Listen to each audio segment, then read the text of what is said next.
predict the products of the following reaction. So here they have given the 3 reactions and we have to predict the products of the following reactions. So now we can see that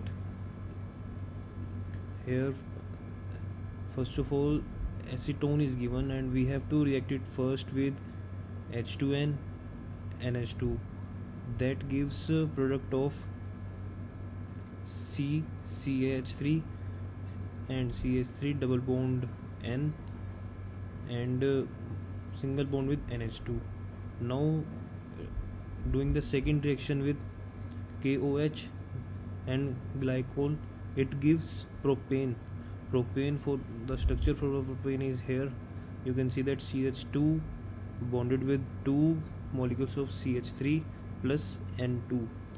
Now for the second reaction, acetophenone is given. We have to react it with NaOH. Now it will give us a yellow product, so called iodoform. And for the third reaction, sodium acetate is given. We have to react it with NaOH or CaO. Now it gives us methane CH4 and Na2CO3. So here are the products which has been given by the following reactions.